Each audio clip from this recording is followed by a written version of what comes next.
Mon cher enfant, tu ouvres tes grands yeux bleus sur la vie et tu me souris. Je ne peux pas, pourtant, m'empêcher d'avoir honte du monde que je te laisse. Lorsque je suis né, certains mots avaient encore un sens. Nous étions le monde libre, le souvenir de l'oppression coulait dans nos veines et nous étions certains qu'aucun tyran ne s'imposerait à nous. Plus jamais.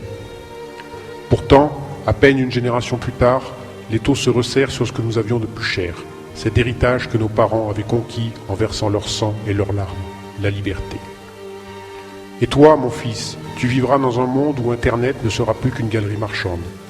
Lorsque tu seras malade, tu ne seras plus certain d'être soigné, parce que les médicaments seront devenus un luxe et les génériques un vestige du passé.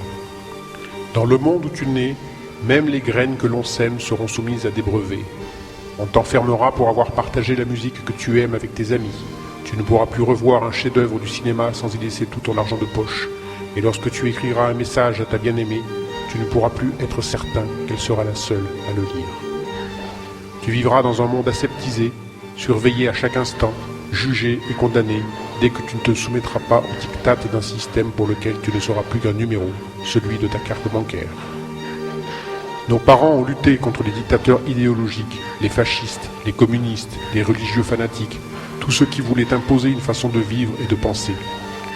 Mais nous, les millions d'anonymes du XXIe siècle, nous n'avons pas pu contenir ce nouvel assassin de notre liberté, parce qu'il était en nous depuis toujours, parce qu'il s'appelle argent, et qu'une poignée d'entre nous ne sait pas se contenter d'en avoir assez. Il lui en faut toujours plus, même si nous devions tous y laisser notre peau. Tu es maudit, mon fils, car tu es né après Acta.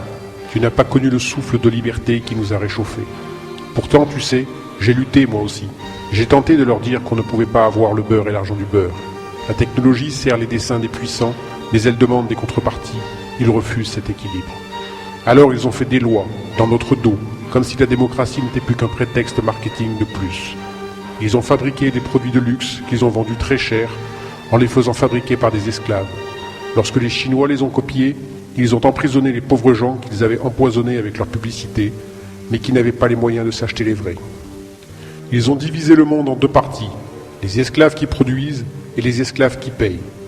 Au nom du droit d'auteur, ces parasites de l'art nous ont pourchassés, harcelés, insultés, cachant leur avidité répugnante derrière le sauvetage des artistes qu'ils exploitaient et qui, sans le savoir, endormis par le monde de paillettes, étaient aussi peu considérés que les Chinois qui produisent.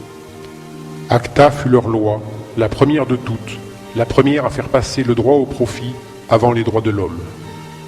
Bienvenue, mon fils, dans un monde en liberté surveillée, un monde qui me fait honte. Ilian Estevez, Net is a Free Nation.